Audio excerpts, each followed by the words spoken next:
March the 18th. First item on the agenda is our Pledge of Allegiance. I'll be pledged. I pledge allegiance to the flag of the United States of America and to the republic for which it stands, one nation, under God, indivisible, with liberty and justice for all. Okay.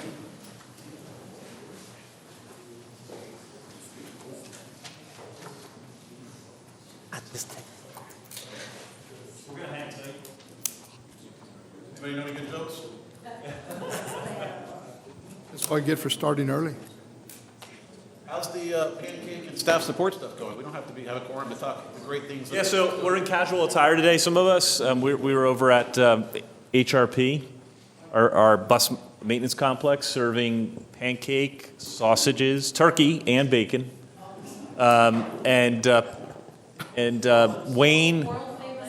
Wayne Gensler and Melissa Crispin teamed up to do an omelet station. Oh, wow. So, yeah, it's been fun. We started at, some of us, 3:30, 4 o'clock, and we're going back after this, so. Yep. My wife just asked me what I wanted for dinner, and I said, not pancake. You haven't tried our pancakes, Steve. Excuse us if we smell. Yes. I like bacon, that's a win. Just cover them with bacon and serve it right out.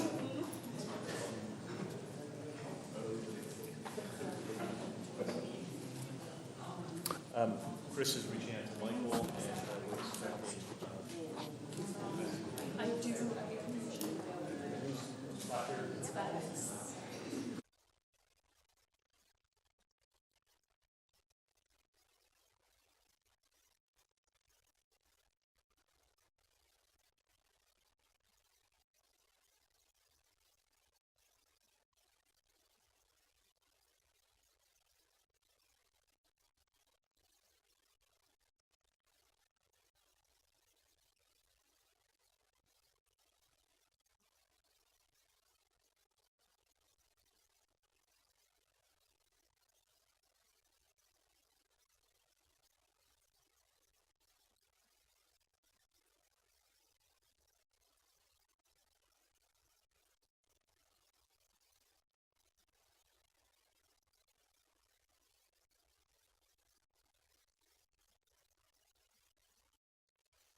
Our first item on the agenda is the administration of oath to the Board of Directors. And Joel's going to... Oh, no. Okay, so what we're going to do is everybody's going to stand, raise their right hand, and repeat after me. I state your name. Do solemnly affirm that I will faithfully execute the duties of the office of the Board of Directors of the Fort Worth Transportation Authority of the State of Texas, and will, to the best of my ability, preserve, protect, and defend the Constitution and laws of the United States of this state, so help me God. All right.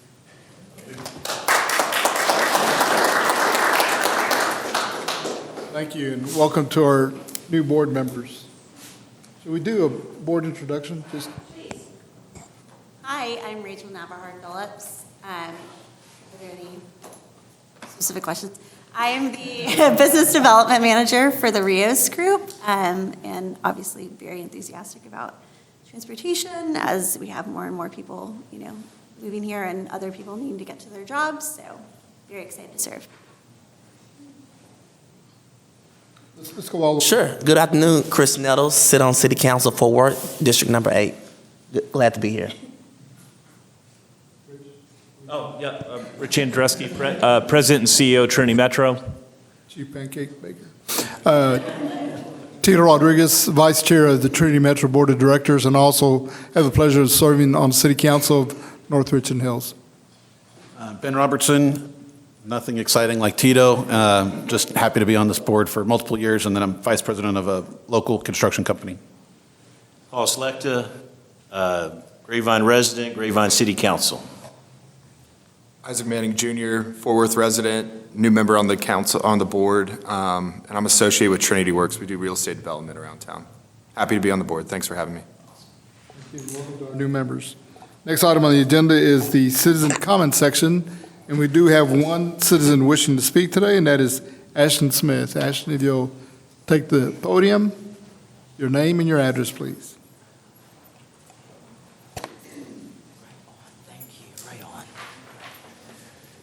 Yes, sir. My name is Ashton Smith. I'm from Fort Worth, Texas. And right on today. Today's a great day.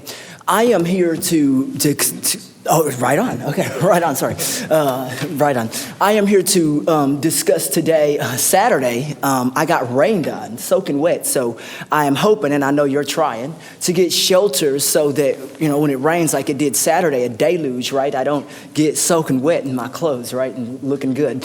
Also, I was also studying what you guys had as far as the budget and the money that you make. Is there a way to either use AI to pare down or to make it more efficient so that, for example, if parts break, those parts have a sensor to them to allow AI to essentially tell you, okay, this part's failing, so then you're not having to spend as much money on those parts. You know that those parts are going to be fixed. The computer then orders that part. So whatever it is, a tire or whatever, you know, is needed for a bus, a window, those kinds of things. And so AI, to me, I've used AI a lot in what I do, and it's made my life a lot more easier, especially for me being visually impaired. AI can also help people who have visual impairments recognize signs, things that are important, vehicles, things like that, and pair those things together.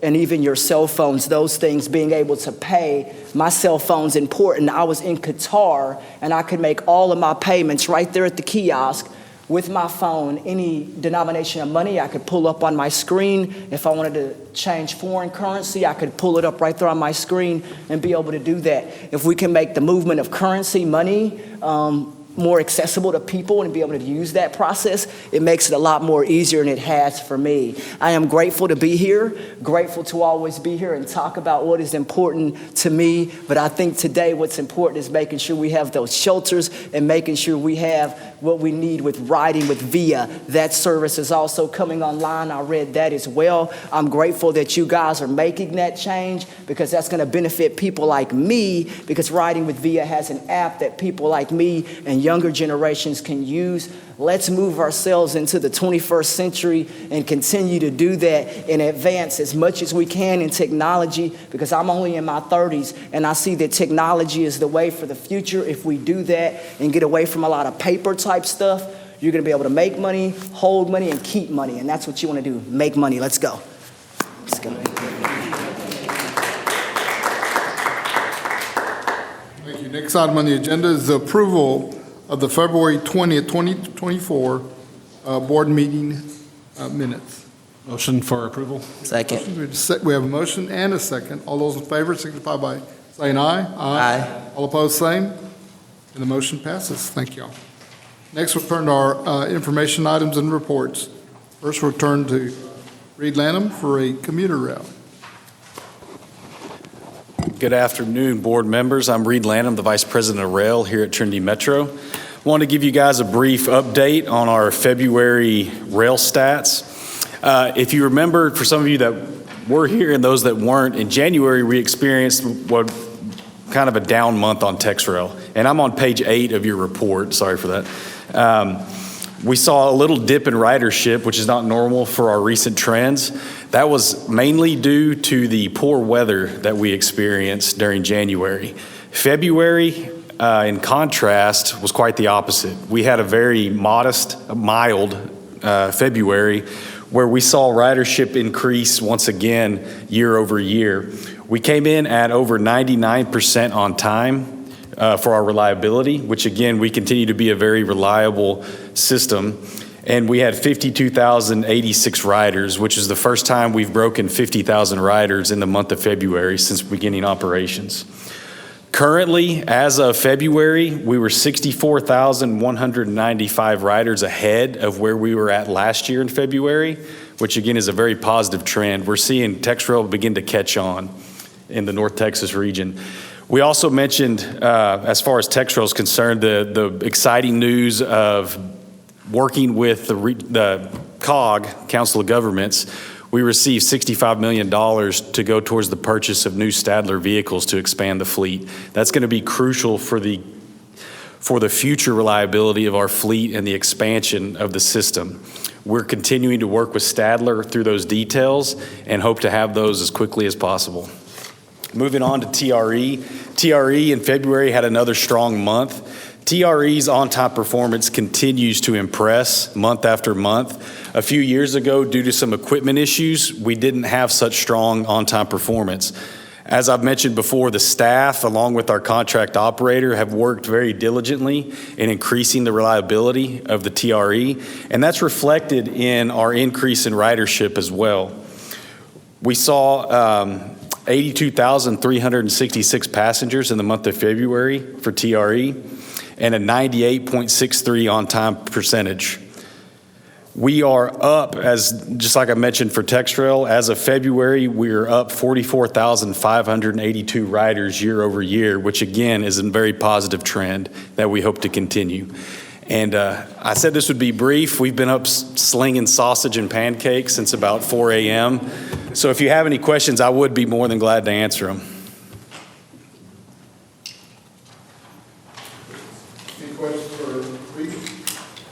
Mr. Chairman, I just have one comment to add to this, which is the commitment by NCT COG to the purchase of 4 additional TexRail trains is critical, because as we move forward on this extension to the medical district, and that work is underway in the design phase, those additional trains are going to facilitate that service expansion. So Reed did mention that. I just wanted to underscore how important that acquisition is. And Reed, when are those trains expected to be delivered? So we're hoping to have those by the end of 2026, just ahead of or right at the time of the extension.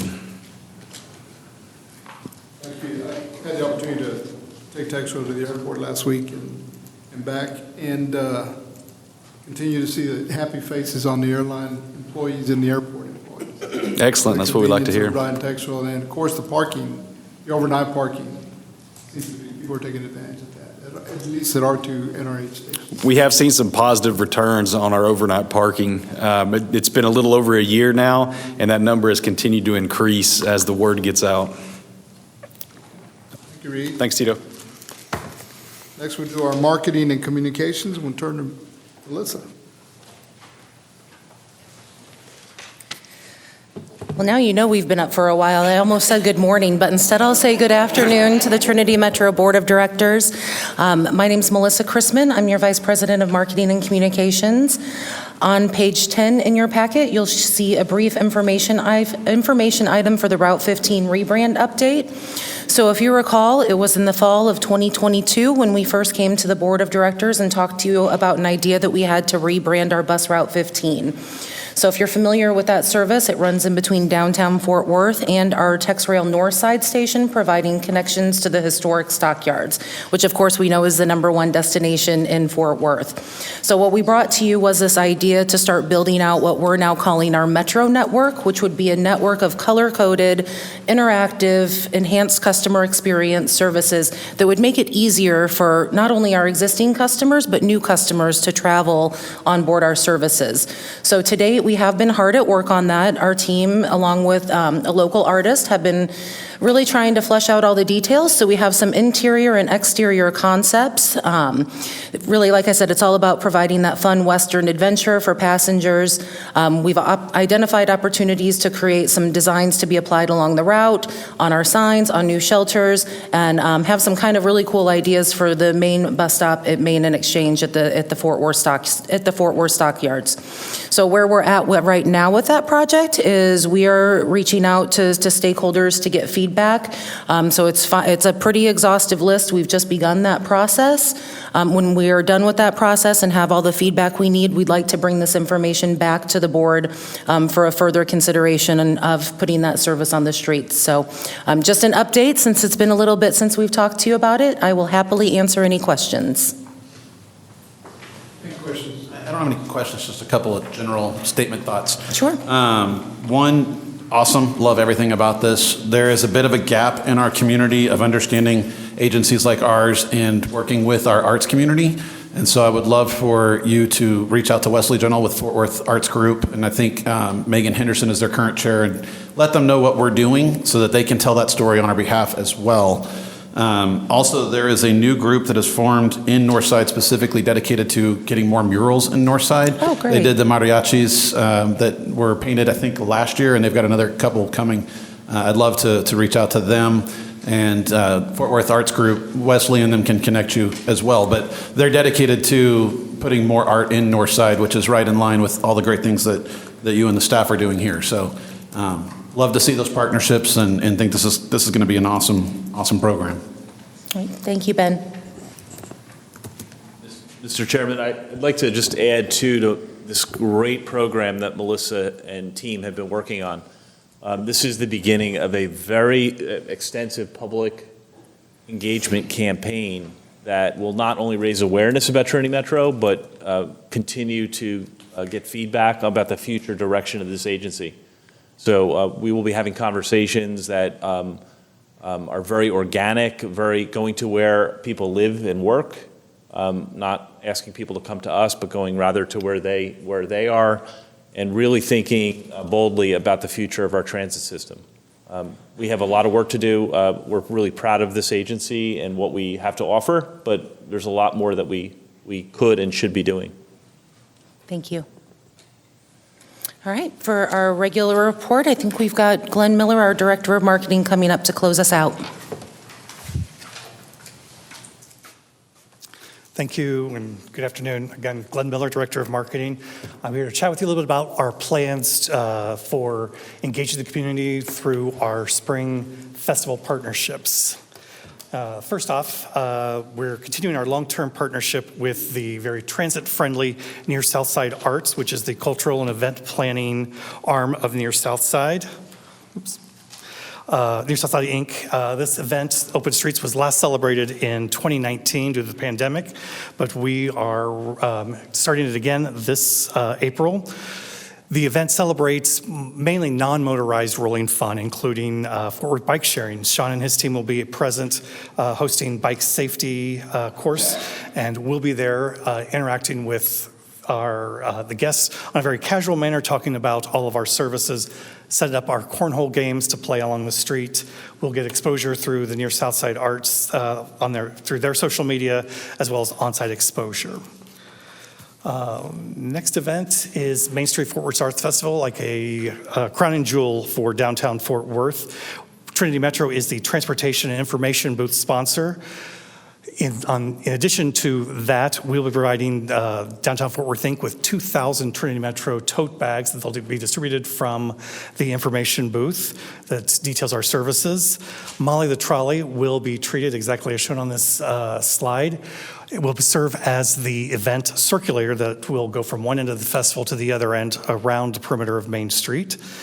We're receiving extensive website and social media promotion through Downtown Fort Worth in advance of the event to entice visitors to utilize our services. That includes TexRail, a great opportunity to park free and ride TexRail to Central Station, as well as a special Sunday service on TRE from Dallas County.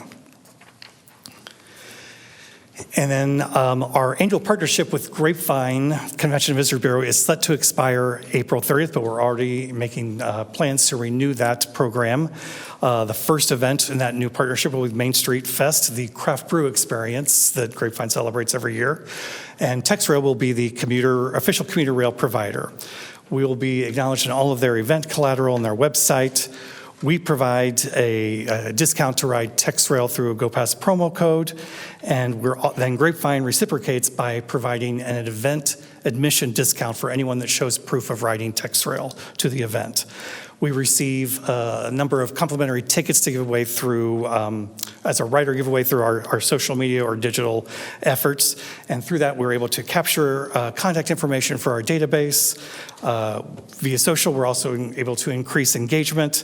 And as we use our website as the event entry form, we extend a visit length to our site and hopefully increase engagement and even the dwell time that guests spend on our website. Lost in Sound is a new event that the Near South Side Arts is creating to replace Friday on the Green.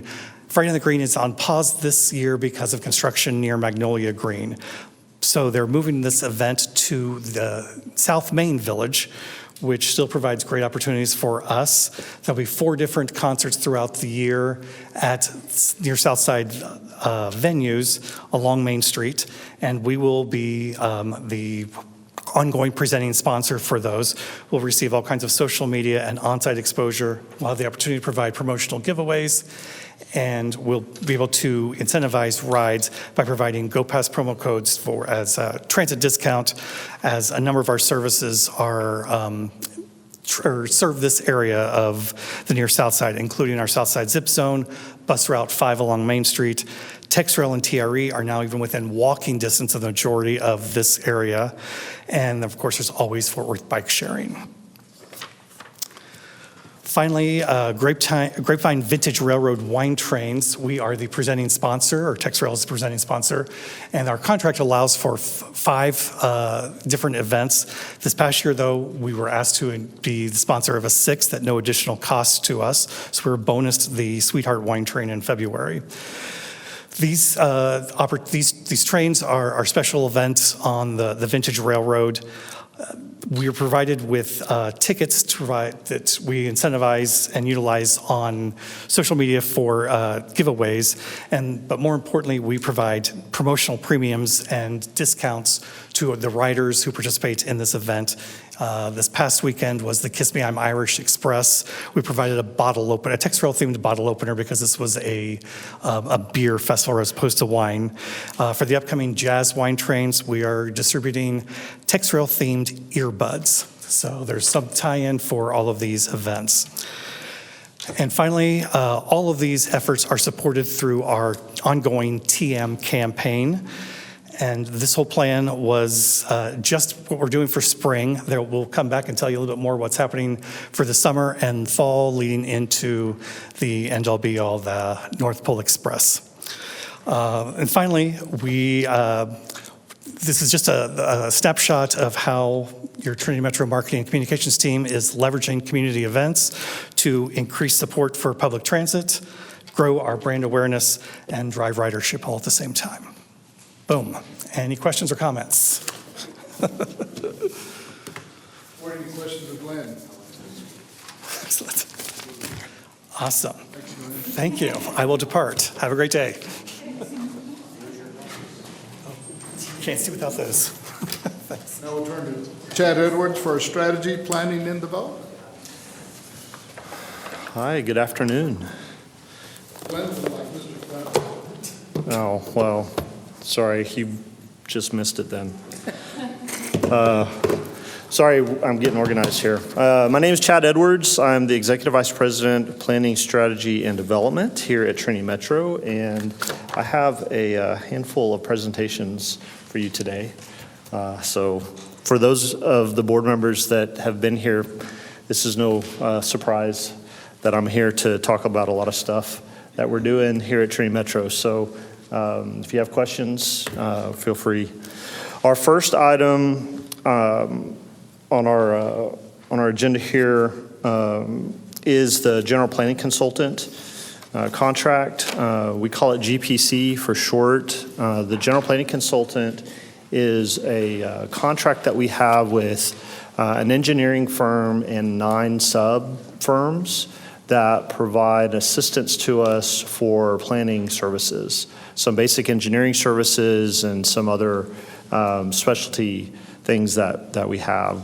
It's a 3-year contract plus 2 one-year options, and we're about 15 months into the contract. And so what I provide to the board is a list of the tasks. So on page 20, you'll see the task orders and the lists. And what I try to do is provide what that task order is, the description, and the status of that as well. So as you become more familiar with the agenda and move through the months, if you guys have questions about any particular task item, just let me know, and I'd be more than happy to talk to you about that. Let's see. Before I get too much further in, I just want to say thanks. Kelly Porter is here. He's from the city of Fort Worth, assistant director in TPW. And so Kelly and I liaise between each of the agencies pretty regularly. And so just thanks for coming out today, Kelly. All right. So next item on the list is the Alliance Express. And there's a write-up and then a presentation as well that I have control over. Thought I did. And so you can follow along in the presentation. So Alliance Express, uh-oh, am I going the wrong way?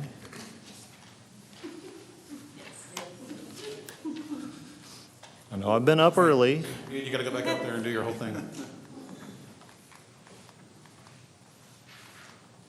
Glenn, I don't know how I got back to the beginning. Here we go, okay. All right, let's start over again. All right, so this is the Alliance Express project. So the project overview is that this is what we're calling a high-intensity bus, and basically this is a high-frequency bus. So every 15 minutes, peaks in the morning and in the afternoons, we'll provide service between Southeast Fort Worth, downtown, and the Alliance area. Part of the Alliance Express concept is that we'll have guaranteed arrival times. And those arrival times, if we don't meet that time, then we'll be refunded the passenger funds. So we're trying to figure out right now, how do we do that? Is that here's a fare card, you get a free day pass, or is it a refund back on the GoPass app? We're working through the specifics on that currently. And then on either end, the riders will be connected for their first mile, last mile services through Zip Zone. And so we're working on location of mobility hubs at either end, and I'll talk to you about those in a minute. Currently, the estimated budget, including buses and property and construction of the mobility hubs, is roughly about $50 million. We'll be seeking some funding from the bus and bus facilities grant opportunities that are coming up here in the next month. Here's a map of the route. You can see on the bottom side, that's Southeast Fort Worth, roughly the East Berry area. We had a little setback a couple weeks ago where we thought we had property, and that property got sold, unfortunately, so we're trying to take a step back. The GPC I mentioned earlier is helping us. We have a firm called Cushman & Wakefield you may be familiar with, who is helping us identify some additional locations in this area for us to pursue. You can see Southeast Fort Worth. It'll connect to the Fort Worth Central Station and then again up to the Westport Parkway north of 170, SH 170, but just south of the airport there in the Alliance area. The mobility hubs we're working on, you can see some of the comments there. We have been, Jana Pimentel, who's here in the audience today, has been working very diligently trying to figure out where to locate these particular areas, and working very closely with Hillwood Development on the north side, since they own a majority of the property there in the Alliance area. And we have narrowed it down, like I mentioned, to a Westport Parkway, just kind of south west corner of Westport Parkway and I-35. There for the Alliance Mobility Hub. And then that last bullet there is the continuing to search in Southeast Fort Worth. So here are the Alliance locations that we looked at, the red boundary areas. You can see there's one south of 170. There's several at Westport Parkway on the east side of 35, and then the one with the star is what we're selling on with Hillwood and preparing some design concepts for that particular location right now. This is a great location for us because it's in the heart of Alliance, and it's at the very end of the managed lanes. So it's easy on, easy off for us there at Westport Parkway. So we're looking forward to this. On the south side, when I prepared this presentation, we still had the location on the south there on the bottom picture, and so these are all the locations that we've looked at across Lancaster, and then they're at Berry. So we're working on additional locations like I had mentioned. So we're going to see if this works. This is the bus, a static picture of the bus that we have. It's low floor. You see those center doors there are low floor, a couple of locations for wheelchair accessibility, and then the rest of it is coach. So if I do this, oh, look at that. It worked, yes. We were worried about that. So it's just kind of a 360 of the coach that we're getting. We have 9 of these ordered right now. They will be electric. That one says a clean diesel, but it'll be an electric version of this particular bus. It'll be in Trinity Metro livery when it gets here. I don't see Wayne here on the specifics of the inside. It's in August.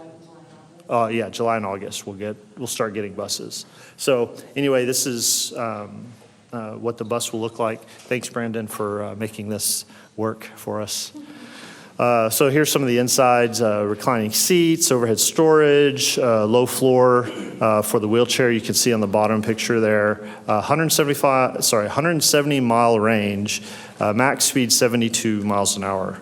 Since we're going to be in the managed lanes, which speed limits are 75 miles an hour, we may get a few honks at us as because we're not doing the 85 miles an hour that everybody else is doing.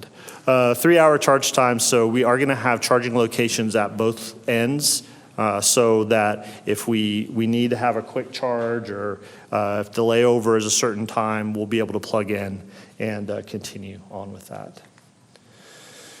Okay, that's it. Any questions on the Alliance? I have a question on the Alliance thing. Go for it. Have y'all been working with the mobile innovation zone up there and maybe having some synergy between that last mile stuff and some of the AV possibilities? No, not directly with them. We've been working through Hillwood, which I think is a major partner in the innovation zone. So Jan and I will take a note of that, and then we'll make sure that we specifically talk about that. Thanks for that. It's a great question because this service, as we know, Alliance, the mobility center isn't the destination, right? It's actually getting to the employment opportunities in the area. So we've been thinking a lot about integrating the app experience so that you as a customer put in your end destination, and then a vehicle is dispatched to arrive coinciding with your bus. So you step off the bus, you step into a vehicle, and you go on your way. So yeah, very, very important point. Yeah, thanks, Rich. Yeah, there's probably a few other things that I didn't mention, but we'll get there over time. All right, so the next item is, there we go. All right, the next item is the bus stop improvement program. If you remember back, gosh, I guess it's been a year ago now that we really started talking about improving the bus stops and making those better. We've really done a great job, and I'll get into that here in a moment. But currently, it's a 3-year project that we're looking at to really improve the experience that the passengers have while utilizing. You had talked earlier today in the public comment section about, hey, we need more shelters. Well, we're working on that. So it's glad to know that we're aligned with what our riders are really looking for. Those bus shelters will be shelters, benches, trash cans, signage, solar lighting, and then real-time displays that I'll show here in a moment. And then I guess, point of appreciation on my end is that we're partnering with the City of Fort Worth as we construct new pads for the shelters. And so it's important that we have a big enough space to put the new shelters and that the area is improved for us as well. And over the program, it's identified at $16.4 million. And you can see there what we've spent to date. So this was the plan that we had for each of the 3 years, and it really breaks it down in what we were planning to make improvements to year 1, 2, and 3, and then the number of each of these different types of stops that we have across the system. So we have 1,714 stops currently, and you can see that 157 of them have a shelter post and signage, and then 82 of those have a shelter bench post and signage, and then you could go on from there. And so a total of 254 shelters total that we'll probably be adding to over time. So again, before and after, just like to show you what it used to look like. There's lots of stuff going on in these two pictures. One on the left-hand side is the old shelter, green, kind of a small pad area. The trash can you can barely see is really attached to the shelter. It's very tiny, not a lot of space, so it would fill up real quick, overflow, and then there would be trash around the stop. On the right-hand side is our new shelter, and you can see the pad, how large it is, the big trash can we have, the new modern look, glass, it's open, it has an ad panel there that we can put maps or advertisements or whatever we need to in that particular area as well. It does have solar lighting. As you see on the left-hand side, that panel on the top, the one on the right has solar lighting as well. It's just a little bit more hidden there because of the shape of the shelter there. The benches are a little bit different. Where on the right, our old benches were made out of concrete and plywood and would weather pretty significantly over time. The ones on the right are mounted to the concrete. They're not movable, so you don't get those in the street or in the right-of-way or anything like that. You have a big trash can, and then again, another ad panel there for the back there as well. The pole has a solar light on top of it, so that helps with the drivers, the operators, who in some cases, if it's dark outside and there's not a street light around, they may miss and bypass somebody. With the solar panel light here, they'll be able to see if somebody's standing there waiting for the stop or waiting for the bus at night, and so that's helpful as well. You can see here our e-paper, what we're calling e-paper displays. So this is our real-time information. So it tells you when that next bus is. And so you can see our installing 80 units with this particular project. It does operate on solar power, and then it connects to our GTFS feed. The GTFS feed is what kind of feeds and informs Google Maps. So if you pull up Google Maps and try to find a bus, that's the same information. So we're all sharing that same information, so you're not getting one source different than another source. We had a goal to meet our anniversary date in November of last year, and Wayne's not here, so I can't give him a little credit for the 40 by 40, but it was 40 shelters by our 40th anniversary, and that's the 40 by 40. And you can see that we did reach that. We talked, I think Rich and I had a lot of conversations with elected officials, so we met the mayor and some council members out at our sample sites to kind of get their feedback, great response. And so we did a great job, and I guess we actually went over by one, so 41 bus stops were done at that time. The picture on the right is a different version of our shelters. So where in some cases we have a full-size shelter where we can fit those, in this location and in some other locations where we may not have the area to really put a full-size shelter or an ad panel and things like that, we have developed with Tolar, who's the manufacturer of our shelters, a single pole shelter. It also has solar lighting, a couple seats there. So these will be in locations that may not have enough room for a full-size shelter, but also in locations that we may not have a whole lot of passengers either, that you would need a full-size shelter. Uh-oh, there we go. So in year one, which we're almost done with, 103 shelters, 82 benches, you could read the rest. We're super excited about being able to work so closely with Tolar, so closely with the city, and internally to get all of this work done over the next year. So we're ready and already working on year two. And so as we move on, I'll come back and provide updates for you on that. Any questions? No? Okay. I just have a comment. They look Yes. great. Just driving around town, you can really tell the difference. So Great. thank you. Great. Thank you very much. That's the kind of feedback we need. Moving on, 2024 service changes, our upcoming and proposed service changes. So we're going to be having public meetings here, and I'll show you the dates here in just a moment. But I wanted to share with you some of the changes that we've made over the past couple of months. First of all is with the Trinity Lake Station opening on February 19th, we rerouted Route 23, which goes up to Tarrant County College, and we rerouted Route 55 from the Richland Hill Station over to the Trinity Lake Station. We opened on the 19th of February, and it was if you will, a partial opening because we had a temporary platform out there because the concrete wasn't quite cured. The lights weren't installed yet on the east lot.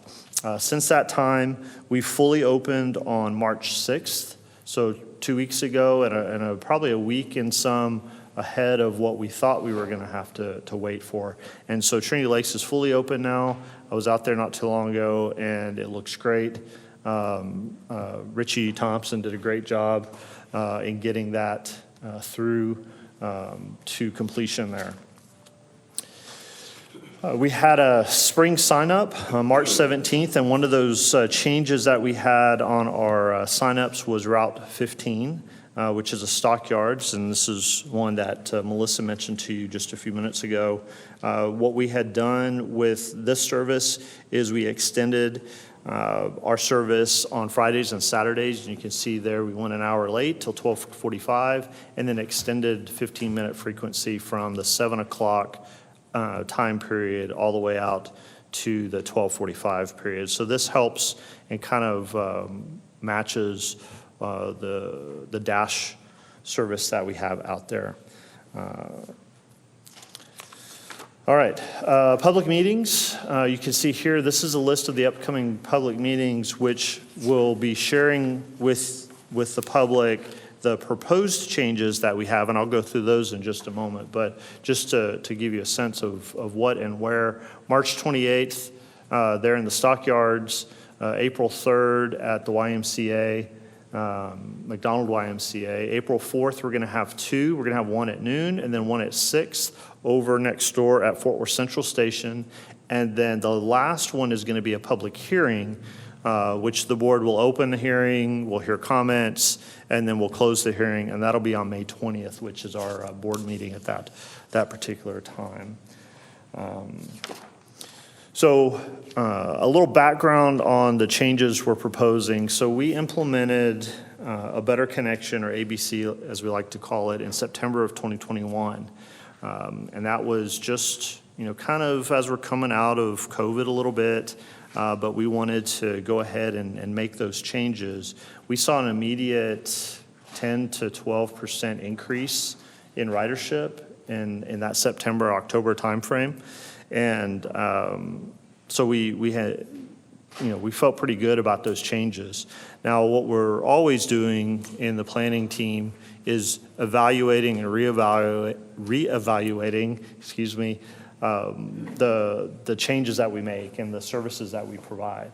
And so we enlisted Nelson Nygaard, who is a sub on our general planning consultant contract, to review the system And they made some suggestions to increase or decrease ridership, and then changes to any on-time performance. And so I'll share with you some of those changes that were suggested there.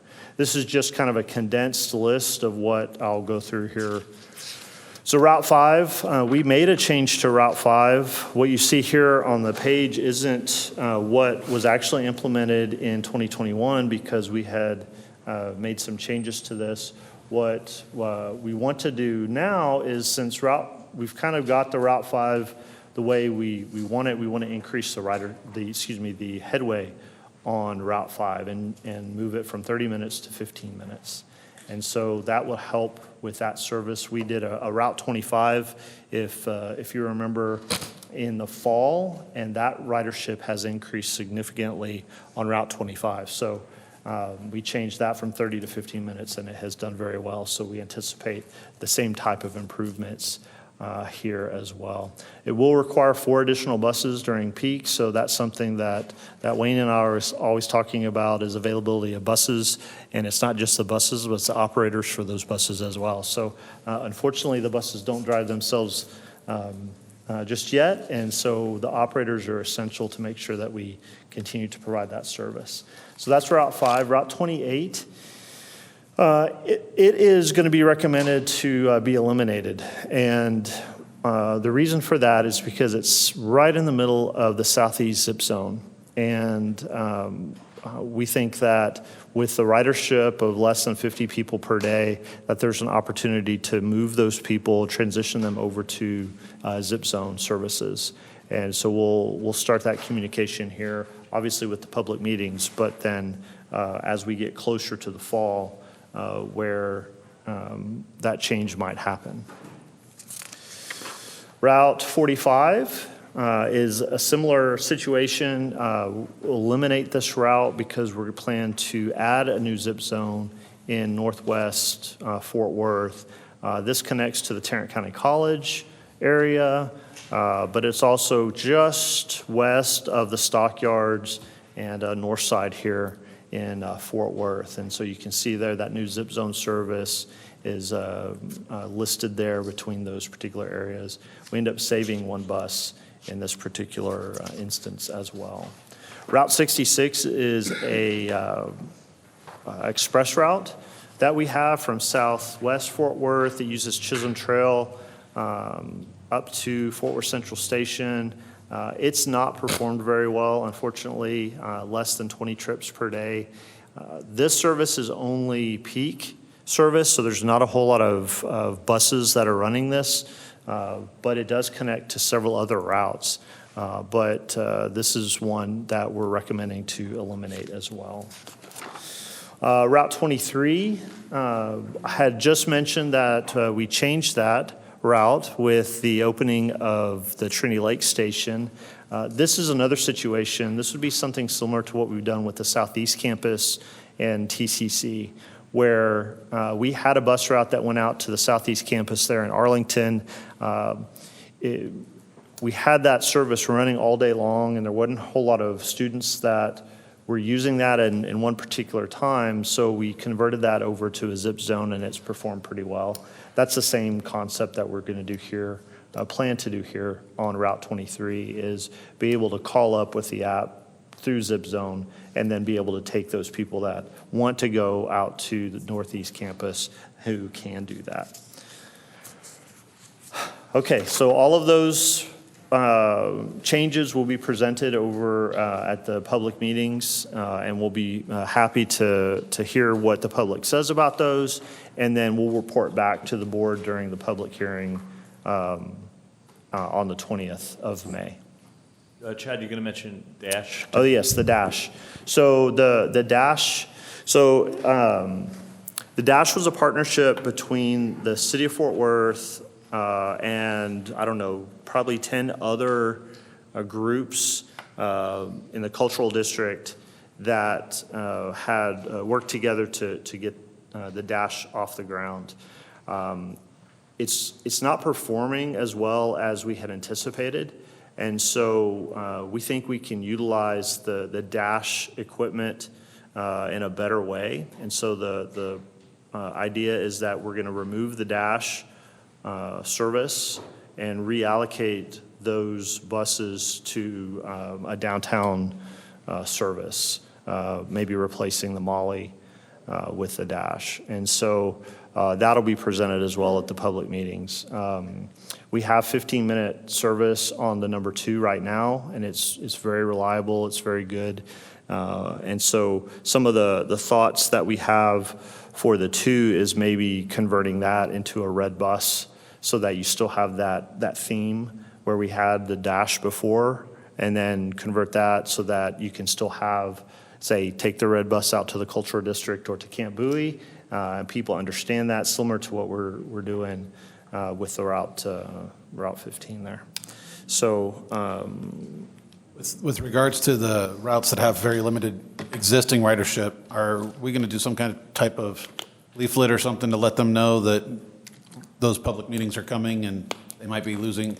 Yes, so they have, on all the buses, we have a couple of locations where there's information that's posted there, and that's where the public meetings are located, to tell them each of these locations and briefly what'll be presented. So, making sure I'm saying that right. Okay. Last but not least, and thanks for your patience today, I appreciate that, is our fare change proposal that we have. This is one that should be well received, I think. This too will be presented at the public meetings that are coming up. And so I'll go over some of the things that we've learned, what the new fare proposal is, some of the benefits, and then how we'll get there. And so there's a lot of conversation at the ELT level, excuse me, of what we wanted to do with the fares. And words like simplicity came to mind. Is how do you simplify the service? How do you simplify actually purchasing a fare? And so I'll get into that in just a moment. We also want to grow our ridership. So if it makes it easier for people to understand, then hopefully it makes it easier for them to understand and actually use as well.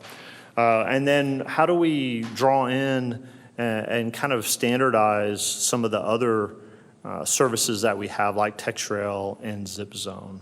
And then fare capping, which is a kind of a common term in the transit industry. And I'll get into that here in a moment as well as we try to explain what that means as well. All right. So in our simplification strategies that we have, we wanted to eliminate the premium fares for the express bus and TextRail. So currently the premium fare is $2.50 one way on TextRail and $2 on the bus, right? Well, it's 50 cents. Is that really something, are we really getting a lot of benefit out of that or not? And so the idea is that, let's just pull all that together and make it a simple one fare. We wanted to eliminate the 31-day pass and price the 7-day pass so it's cost effective and it actually is more strategic and a better option for people. And then we wanted to set that day pass at 2 times the base fare. And so I'll get into that as well. And the last one is a big one, is to consolidate all our reduced fares so that it's again, much simpler there. So what does that simplifying mean? So you have a local bus, express bus, TextRail. You have all of these options on the left-hand side. All of that gets rolled into one option. You can't get much simpler than that. It's one option, right? The fare capping is one of those things that if you have a 7-day and a 31-day,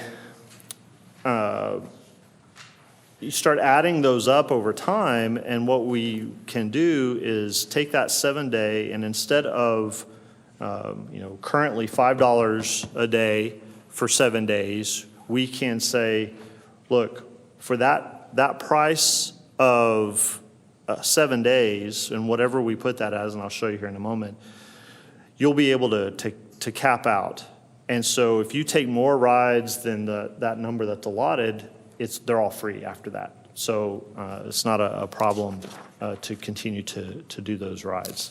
So what we're proposing here is a base fare of $2, a day pass, and 1 day cap of $4, or you can buy a 7-day pass at $18. And if you start doing the math there, that's a lot less. The 7-day is better than buying 7 1-day passes. We're not going to offer a 31-day pass, and we're not going to offer an annual pass anymore because you're going to be able to do this as well. And then, as always, our transfers between a bus to a train or train to a bus or whatever that might be, we don't have any transfer costs as well. And so we're continuing that as well. Whoops. Our reduced fares are going to be really half that. So where it was $2 for a single ride and $4 for a day pass is 1 and 2, and then instead of $18 for a 7-day pass, it'll be $9. And then again, no 31-day, and transfers are free as well. I know you said it, this auto caps in the GoPass app, so once someone's bought 2 fares, then they can just keep rolling for that day? Yes, yes. So that's the technology part of this here that I'll get into in just a moment. Again, strategies for Zip Zone, we're going to set those rides to $2 instead of $3, and then we'll continue to allow mercantile partners to buy down that option as well to $1. And so you can see that here. So this is a slide that's actually not in your deck because I wanted to add that. As I was going through this, I figured that the next slide doesn't really mean much unless you have this slide here. So this slide here is a current fare usage. And so you can see the large number of fares that we have available to us, and that what's identified here as the big 4 is a local day pass, reduced local 1-day pass, single ride, and then the reduced local 31-day pass, right? And you can see the percentages of those as well. And so that's 76% of all of our boardings. As we simplify the system and reduce the fares, this is what we're planning to do.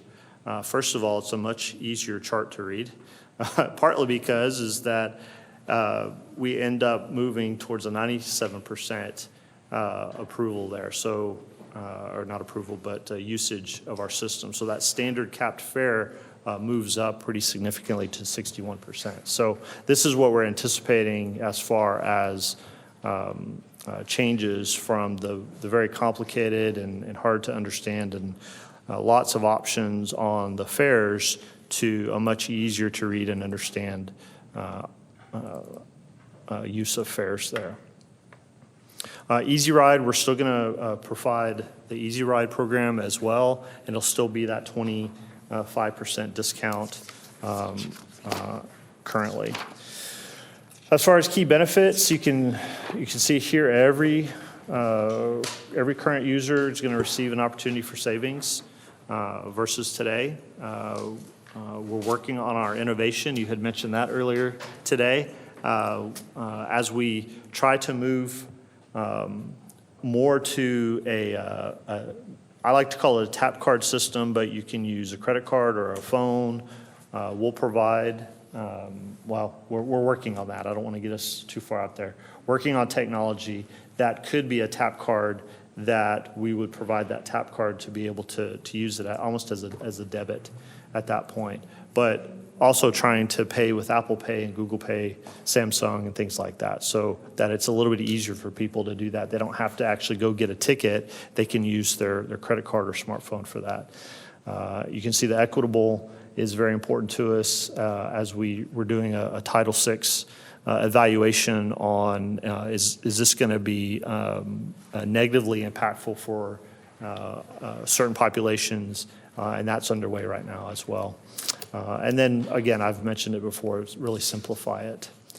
So what we're trying to do is for our system performance characteristics that we're looking for as we're moving on, you can read through this. We're trying to reduce the cash that we have. We'll still take cash on board, but trying to reduce the need for cash so that people will make it a little bit easier to use as they tap their device or a card.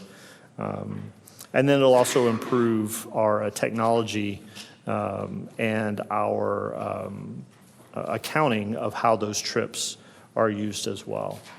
So current sales options include our mobile phone, ticket vending machines, online, and onboard access buses, and we'll continue many of those locations as well. All right, that wraps up all 5 of my presentations. I appreciate your patience today. Any questions on any of the information that I've shared with you today? Or any questions for Chad? You've had enough of me, I guess. Sounds too simple, too easy. Too easy, that's it. It's too easy. That's it. So, all right. Thanks for your hard work there. Thank you very much. I appreciate it. All right, next we'll go on to finance, and we'll turn to Eva Williams. Get all my stuff.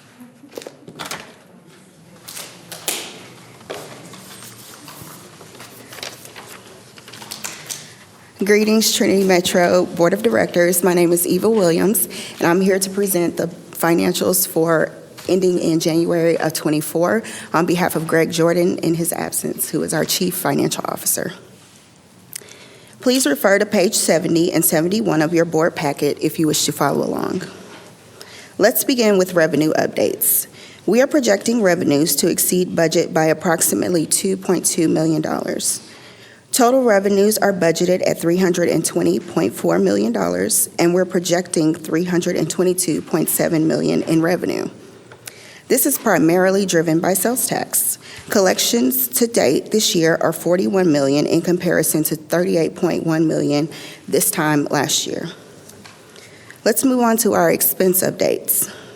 Total operating expenses are budgeted at $154.7 million, and we're projecting $153.1 million, which is $1.6 million below budget.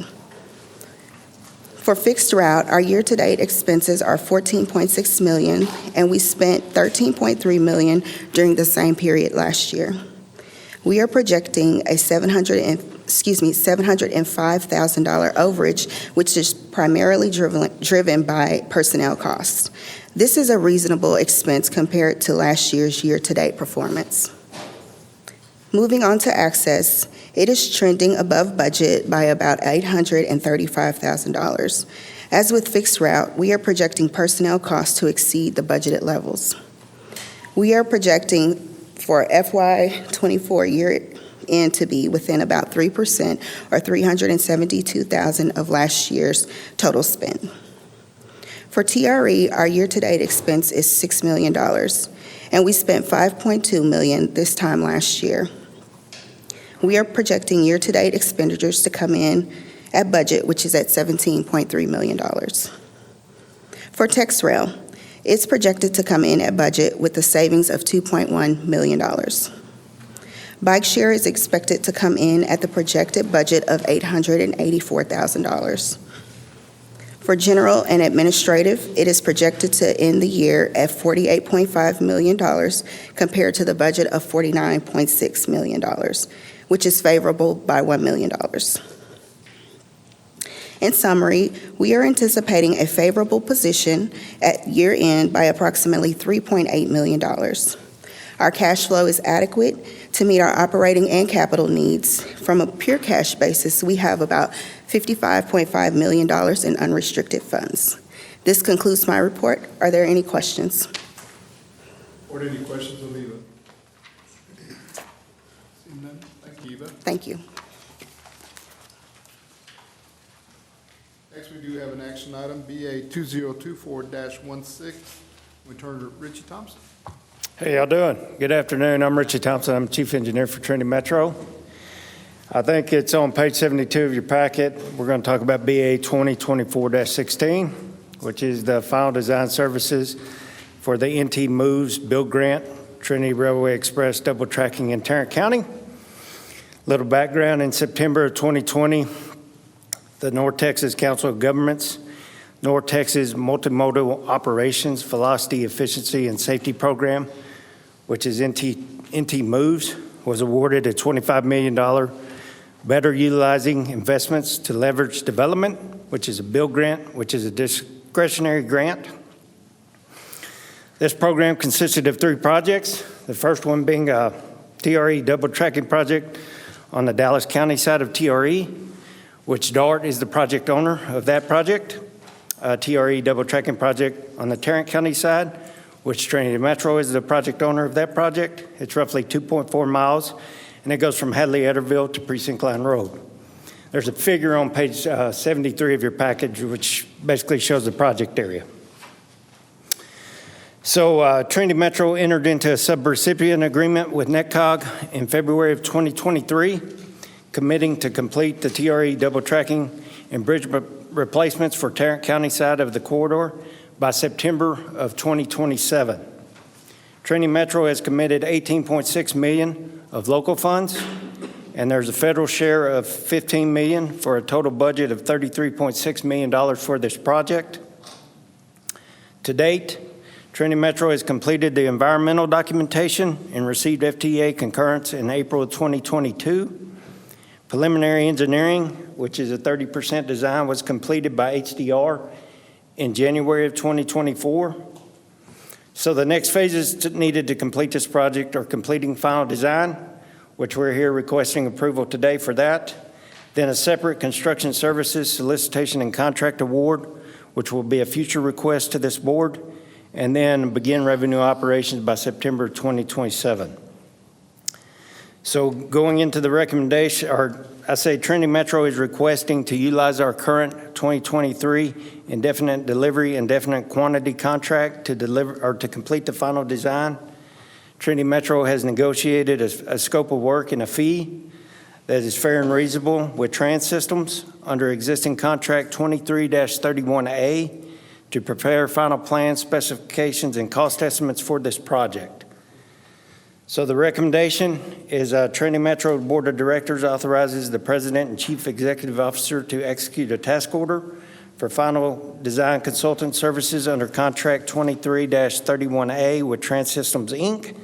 in the amount of $2,134,825 with a 10% contingency of $213,483 for a total not to exceed amount of $2,348,308. Any questions?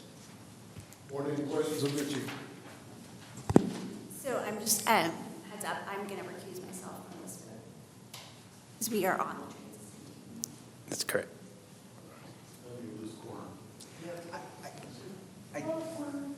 I don't know if you lose quorum I don't know if you lose quorum on the ability to approve. I think her attendance here keeps quorum, but let's put an asterisk in that. Y'all go ahead and vote, and then if it doesn't, we might have to bring it back up again. But I don't think she busts quorum, just because she doesn't vote. Motion to approve. We have a motion to read the second. Second. We have a motion second. All those in favor? Aye. Aye. All opposed, same. And the motion passes. Thank you. Thank you, Richie, for Thank your you. hard work. Okay, next we'll turn to the President's report. Okay, good afternoon, Mr. Chairman, board members, Trinity Metro staff, and members of the public. Today is Trinity Metro Employee Appreciation Day, and I think you've heard a few times we were over at HRP cooking breakfast. It's really a day to celebrate Trinity Metro employees. We're so proud of the team we have here. Every day we get feedback from our public. We had just a quick story. We had a delegation of commuter rail CEOs in Fort Worth a couple of weeks ago, and they all commented on the interactions that they had with our frontline team. We consistently get that feedback. We've got an outstanding team here that provides great service, and I've said many times here that our team, our frontline team, and all of our Trinity Metro team members are one of our competitive strengths here, and so we're really proud to celebrate Employee Appreciation Day. Last week, my family and I took some holiday time and visited Germany, and we rode public transportation throughout the country. And I got to tell you, from my first time to Germany, and it was extremely easy to maneuver around the cities and to get between cities. Both Frankfurt and Berlin have trams, trolleys, buses, bikes, high-speed rail, subways, suburban rail. It's really astounding. In 2023, Berlin, a city of 3.5 million people, so a little bit bigger than Tarrant County, served 1.4 billion riders. Outstanding. You know, this is 378 rides per capita compared to Fort Worth, which is at 6 rides per capita per year. In the public transportation services, regardless of what route, whether you're riding buses or trains, run somewhere around every 60 seconds in the peak period. It's mind-boggling. And their off-peak services are every 5 to 10 minutes. So their off-peak service runs more frequently than our most frequent and best services here in our region.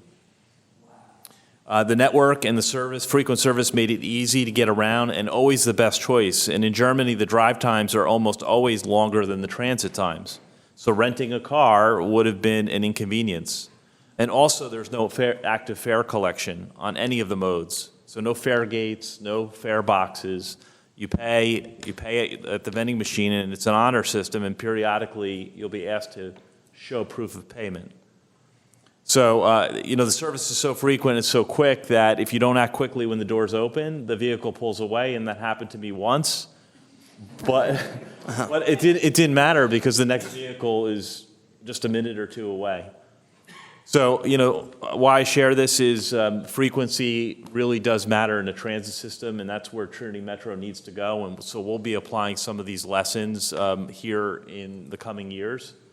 And I'm excited to do that. I'm just telling you, it's magical when you ride transit, and it just goes A to B seamlessly. You don't have to think about it. It's there when you need it. And finally, in my absence last week, Deetra Whitmore and Wayne Gensler continued to meet with several organizations around Fort Worth to provide information on our future plans for Alliance Express. I think you heard already that they had positive meetings with the Fort Worth Metropolitan Black Chamber of Commerce and the Southeast Fort Worth, Inc. Both organizations were extremely supportive of the Alliance Express. We appreciate that. We're going to continue to schedule further meetings with community leaders, including Workforce Solutions, and continue to meet with neighborhood associations. It's really important. This service is one of our potentially more innovative services coming online in the near future. And so we appreciate the support of the community and want to continue to engage. And board members, we appreciate you and your support that you've given us. And Mr. Chairman, this concludes my remarks. Thank you, Rich. And now, just a few comments from the Vice Chair. First of all, welcome to our board members, Isaac and Rachel. It's great to have y'all on. Welcome to the team, and we look forward to working with y'all. Thank you.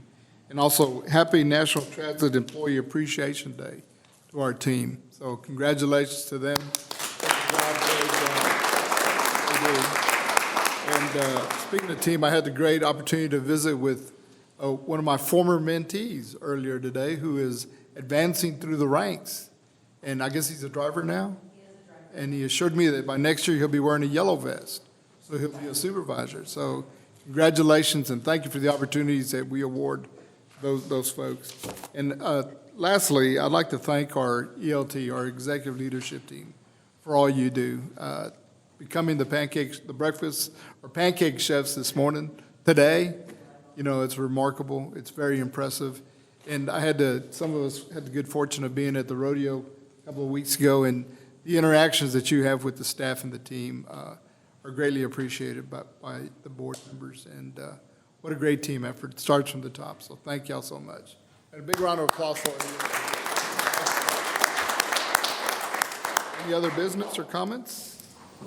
If you need anybody from the board to do, surveys of the German system, just feel free. I'll take one for the team. It's fine. What a trooper. You got to pay your own way. Oh, fair. Okay, no other business, no executive session items. We stand adjourned. Thank y'all. Thank you. Record.